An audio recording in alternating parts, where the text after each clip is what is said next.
Bruh, this might be one of the best chapters, or at least one of my favorite chapters of the year. Even though I was dead wrong with my Kashimo vs Sukuna predictions, don't get it twisted. He is still a dog at the end of the day. He fell to the strongest in history, and I mean, we all saw it happen. It was bound to happen. And if you let him use his curse technique against anybody, let's just say, honestly, he's smoking 85 to 90% of the series. I'm just keeping it real.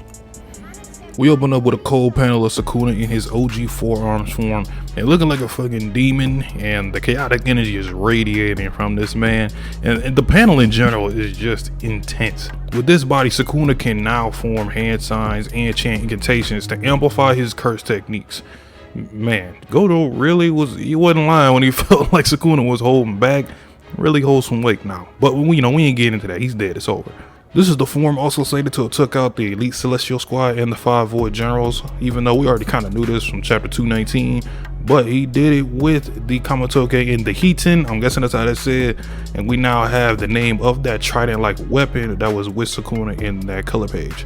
Heaton, which I'm assuming carries another elemental ability. If I had to guess, it would probably either be wind or fire, not really sure because there's not much to go off of. And it was said that the forces of Abe's clan, the Deshichen squad, including Angel and even remnants of the Sugawara clan. This also ties together the closer connection between Angel and Sukuna and why she hates this man so much, while also including the Sugawara clan, which was referenced mainly just for Yuta. I don't think obviously Yuta cares at all about that side, but this could be the reason why Sukuna stood up when Yuta fought Yuji, because maybe he might have knew the Sugawaras to be powerful, or they kind of looked a little similar to Yuta. But interesting nonetheless, especially since Michizane is one of the vengeful curse spirits. Who knows, maybe Sukuna knows or met the vengeful curse. I'm not sure. Hopefully we can get some lore on that. It needs to be said again, Gege, he keeps giving us these tidbits of Sukuna's past. I just need the full backstory. If you do that before the series ends, Gege, I'll personally deliver you some buffs from Detroit to Tokyo.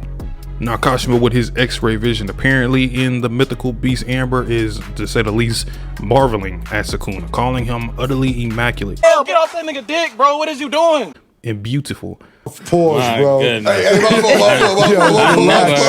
never heard nothing that crazy. They get right to boxing, and form Sukuna in hand-to-hand combat has to be a nightmare. I mean, Jesus, could you imagine Black Flash? We not even gonna get into that. But this is Kashimo, so he's loving every second of this. After Kashimo launches Electric Blast, it almost looked like a damn Hyper Beam or a Kamehameha, depending on which one you vibe with. We see the boosted incantation and hand signs applied to this mantle, and this motherfucker sliced the earth, to say the least. And it's a whole pitfall now in Shinjuku with this mantle. Now, if he didn't tell Kashimo to look out, this would have ended much shorter. Sukuna mentions Yorozu's thing about teaching Sukuna love. He regards to her as a fool. That lets you know how much Yorozu's stock should have never really existed. She should have used that speech about love towards people like Kashimo or Gojo, considering they were the ones who seemed more lonely than Sukuna out of this triple threat of the strongest. So Sukuna knows the answer to love, but from the perspective of Yorozu and company, they don't know the answer to that from looking at him. And blasts Kashimo with Kamotoke, but he does it simply to get into his blind side and uses 2 of his arms to stop Kashimo from letting out another blast, and uses the other 2 around his gut to deliver repeated body blows and slams him into the ground.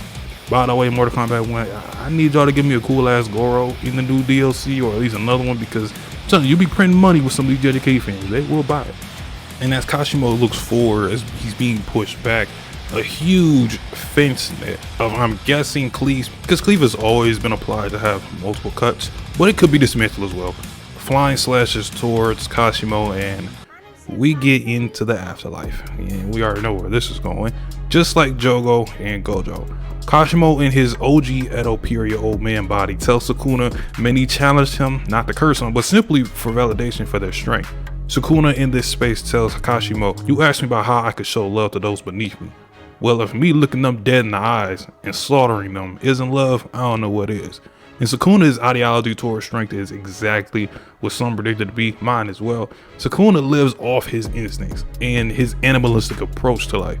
Lamenting your solitude because you didn't have anyone to match your strength is worthless. Love is worthless, and that makes you all greedy. And so that's why he was looking at Gojo and Kashimo as, And y'all have the tools and I admire your strength, but you wanted to embrace this whole love thing is just not needed. Although he kind of did dodge the question of why did you split yourself into cursed objects and watch the years go on. It's kind of interesting that he did not really acknowledge that.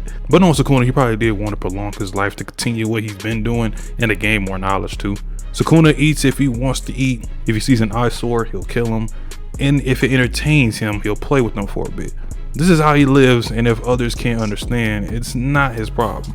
I would be lying if I didn't get mad Yujiro vibes from this, but right now the humans provide him different flavors and are a different meal to devour until he dies. That panel felt ominous, of course, because Sukuna, I mean, he's going to die at some point, but it's almost like he's saying he's on a time limit, or at least he's waiting for someone to kill him because he knows it's gonna happen. The very simplistic but inhumane approach for Sukuna, I'm really vibing with. I really like this form. I think it fits. And when you think about it, all the people he has killed, the specific ones like Jogo, Gojo, even though he didn't kill him, there was a part of him that I felt like once he was seeing like Shibuya and Mahito, he kind of viewed Mahito as like, this guy's not that bad. And of course Kashimo now, he didn't really acknowledge Yorozu like that.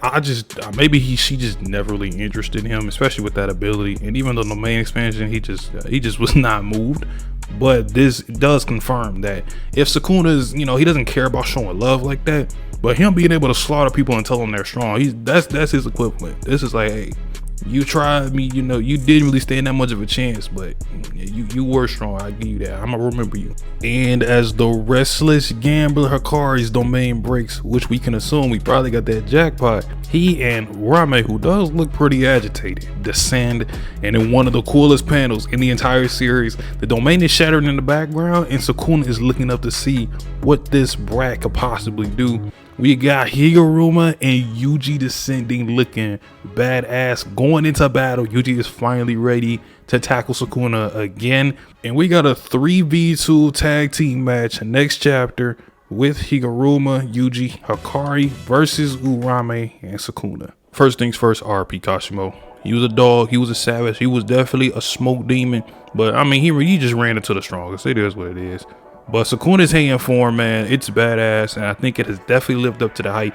I just don't know what they're gonna do, although we kind of have an idea now that we see Higuruma in there to combat this, because this is insane. The amplified dismantles with the incantations, the hand signs, it's just, I don't know how anybody can even combat that. It just seems like it's too much, but we're gonna figure out a way, because we got some dogs entering the field. We got Yuji, who looks like he has these new claws. Some people have guessed, it might be something from Sukuna that he took from his body, like a cleave hand or dismantle. Me personally, I don't think it's that, because Sukuna doesn't need those features in order to do the curse technique. So I don't think that's it. I do, however, believe it is the theory that he ate the other blood brothers that were in those little vessels that Choso was looking for in the Tomb of the Hidden Star, which would explain like why his body looks like he has like piccolo scales or something. And he just looks kind of like almost inhuman at the same time. And it might be because some of Choso's brothers have different implications of the blood manipulation. Obviously with SL, Kechizu, and Choso, they use them differently. So it would be really nice if Yuji with the other brothers, he's revealing what they could possibly do and have all of them being able to work together. And of course, we see the brother in the suit, Higuruma. He's gonna be very clutch with his domain expansion versus Sukuna, because he's going to get Sukuna on trial, and obviously Sukuna is going to be guilty. He's going to take away probably his curse technique first, because normally it would go curse technique then curse energy if they don't have any, but he's going to take away the curse technique, which will render Sukuna to only be able to fight with his hands, which I'm pretty sure he has no problem doing, or the curse tool. It'd be interesting if the curse technique applies to that curse tool as well. Honestly, it's going to be hilarious seeing Sukuna on trial. I would imagine it goes straight to the death penalty. I'm smack dab in the middle of my right goddamn mind, and any scumbag, any lowlife, any maggot piece of shit that I put down, I did it because I liked it. Hell, I loved it. Because I mean, the man has slaughtered thousands. He's probably done so many crimes. The list is probably endless. So that's gonna be something. But we are on a break, which sucks. But I mean, Gege did cook. We gotta let him get his breaks in at times. And I am still hyped for Hikari versus Urame. I might do a predictions on that. Don't hold me accountable to that. But I'm gonna bet on Hikari. That's just how I'm rolling. If you enjoy, leave a like, subscribe, of course. I'll holler at y'all in the next one. Peace.